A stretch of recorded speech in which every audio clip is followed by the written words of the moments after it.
गौरी पुत्र गणेश की जय। जय श्री कृष्णा, राधे राधे। प्रेम से बोलिए ओम नमः शिवाय। प्रिय भक्तजनों, एक बार राजा युधिष्ठिर ने यज्ञ करवाया। उसके बाद उन्होंने ब्राह्मणों को इतना दान दिया कि वो उसको अपने साथ ले जा नहीं सके। इस पर अर्जुन ने भगवान श्री कृष्ण से कहा, हे मुरलीधर, मेरे भाई युधिष्ठिर जैसा कोई भी दानी नहीं इस संसार में। तब श्री कृष्ण ने कहा, हे अर्जुन, दान की लिस्ट में तुम्हारा भाई सबसे नीचे है। तब अर्जुन ने कहा कि अच्छा, आप बताइए कि दान की श्रेणी में सबसे ऊपर किसका नाम है। तब श्री कृष्ण ने कहा कि मोरध्वज का। तो प्रिय भक्तजनों, ऐसे थे राजा मोरध्वज। आप इस पवित्र और दुर्लभ कथा को पूरा अवश्य सुनिएगा, और कथा सुनने से पहले वीडियो को लाइक करके कमेंट में जय श्री हरि विष्णु जरूर लिखिएगा। हमारे चैनल को सब्सक्राइब करके बगल में बनी घंटी को दबा लीजिएगा। मोरध्वज एक ऐसे राजा थे जो ब्राह्मणों की इच्छा अनुसार दान देते। अर्जुन को भगवान श्री कृष्ण की बातों पर विश्वास न हुआ। तब अर्जुन ने श्री कृष्ण से कहा कि हमें विश्वास नहीं। तब श्री कृष्ण ने अर्जुन से कहा, परीक्षा लेकर देख लेते हैं। इस पर अर्जुन मान गए। तब श्री कृष्ण ने यमराज को बुलाया और यमराज को एक बूढ़ा शेर बना दिया। अर्जुन और भगवान श्री कृष्ण दोनों ने ब्राह्मण का रूप धारण किया। अब तीनों राजा मोरध्वज के महल में पहुंच गए और भिक्षाम देही कहने लगे। तब राजा मोरध्वज ब्राह्मण के पास गए और बोले, अहो भाग्य, हमारे पास जो यहाँ आप पधारे, कहिए ब्राह्मण देवता, हम आपकी क्या सेवा करें। तब ब्राह्मण रूपी श्री कृष्ण ने मोरध्वज से कहा, हे राजन, हमारा शेर बहुत बूढ़ा हो चुका है, इसके दांत भी नहीं है। इसके लिए सबसे पहले आप हमारे शेर को मांस खिलाइए।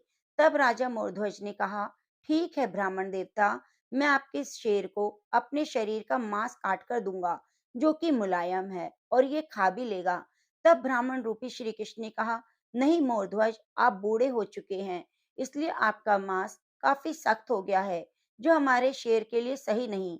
आपके यहाँ एक 5 वर्ष का बालक है, उसको आप आरे से बीच में से काट कर उसके मुलायम मांस को हमारे शेर को खाने के लिए दीजिए। तब राजा मोरध्वज बहुत हैरान हुआ और सोच विचार करने लगा। तो प्रिय भक्तजनों, क्योंकि मोरध्वज के एक ही संतान थी जिसका नाम ताम्रध्वज था, जो कि 5 वर्ष का बालक था। मोरध्वज के बुढ़ापे का वही एकमात्र सहारा था। मोरध्वज सोच ही रहे थे कि उनका छोटा बेटा ताम्रध्वज आ गया और बोला, पिताजी, आप इतना क्यों सोच रहे हैं? आप अपने धर्म की रक्षा के लिए खुशी खुशी हमारा बलिदान कर दो। मैं आपके कुछ काम आ सकूं, यह तो हमारा सौभाग्य होगा। तब मोरध्वज अपनी रानी के पास गए और सारी कहानी कह सुनाई और बोले, क्या तुम इस काम में मेरा साथ दोगी? रानी बोली, हे महाराज, धर्म की रक्षा के लिए मैं ऐसे अनेक बालकों को कुर्बान कर सकती हूँ। आप अपने धर्म का पालन कीजिए। तब राजा मोरध्वज ने एक आरा मंगवाया और एक तरफ मोरध्वज को और दूसरी तरफ अपनी रानी और बीच में ताम्रध्वज को बैठा दिया गया। तब राजा मोरध्वज आरा चलाने ही वाले थे।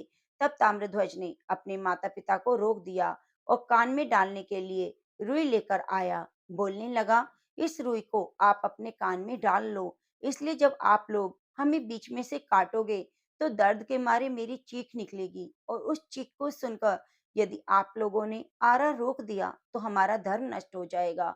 इसलिए मैं कितना भी चीखूं, कितना भी चिल्लाऊं, आपको आरा नहीं रोकना है पिताजी। फिर राजा और रानी दोनों ने अपने कान में रुई डाल ली और आरे से ताम्रध्वज को बीच में से फाड़ डाला। खून की फुहार निकलने लगी। यह देखकर ताम्रध्वज की मां की आंखों में आंसू आ गए। तब ब्राह्मण ने कहा, हे रानी, आंख से आंसू नहीं गिरना चाहिए, वरन हमारा शेर मांस नहीं खाएगा। तब शेर ने एक बच्चे का हिस्सा खा लिया और दूसरे हिस्से को बाहर फेंकवा दिया गया। अब ब्राह्मणों ने कहा कि राजा, अब हमें भोजन करवाओ। तब राजा मोरध्वज ने ब्राह्मणों को भोजन करवाने लगे। जैसे ही ब्राह्मण ने पहले भोजन का निवाला मुंह में डालने लगा, उसे वापस रख दिया और कहा, हे राजन, तुम हत्यारे हो, इसलिए हम तुम्हारे यहाँ भोजन नहीं कर सकते। तुमने अपने बेटे की हत्या की है। तब राजा मोरध्वज कहने लगे, हे ब्राह्मण देवता, आपने ही तो बोला था हमारे बेटों को मारने के लिए। तब ब्राह्मण रूपी श्री कृष्ण ने कहा, अब चाहे जो भी हो, आप हत्यारे हो, इसलिए हम आपके यहाँ भोजन नहीं कर सकते। इतना कहकर दोनों ब्राह्मण और वह शेर राजद्वार से बाहर चले गए। तब राजा मोरध्वज रोने लगे और कहने लगे, बेटा, तूने मरकर हमारे धर्म की रक्षा की, अब जीवित होकर तुम्हें धर्म की रक्षा करनी है। यदि हमारे दरबार से ब्राह्मण भूखा चला जाए तो मेरा इतना दान पुण्य किस काम का। बेटा, अब तुम्हें हमारे धर्म की रक्षा के लिए आना होगा।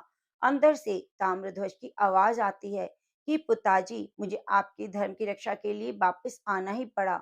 इतने में मोरध्वज पीछे मुड़कर देखता है कि वहां शेर और ब्राह्मण कोई भी नहीं था। वहां तो भगवान श्री कृष्ण अपने चतुर्भुज रूप में हाथ में शंख चक्र गदा पुष्प धारण किए हुए थे। श्री कृष्ण अर्जुन की आंखों से आंसू गिर रहे थे। श्री कृष्ण ने राजा मोरध्वज से कहा कि हे राजा, तू सबसे बड़ा दानी है। तेरे जैसा दानी ना तो पहले कभी हुआ और ना होगा। तू ही सबसे बड़ा दानी कहलाएगा। तो प्रेम से बोलिए, जय श्री कृष्ण, राधे राधे। तो प्रिय भक्तजनों, ऐसे थे राजा मोरध्वज जिन्होंने अपने धर्म की रक्षा के लिए अपने इकलौते बेटे को भी बलि चढ़ा दिया। प्रेम से बोलिए, ओम नमः शिवाय। जय श्री कृष्ण, राधे राधे। प्रिय भक्तजनों, आप हमारे चैनल को सब्सक्राइब करके बगल में बनी घंटी को दबाना ना भूलें और कमेंट बॉक्स में जय श्री कृष्ण जरूर लिखिए। धन्यवाद। मिलते हैं अगली वीडियो के साथ।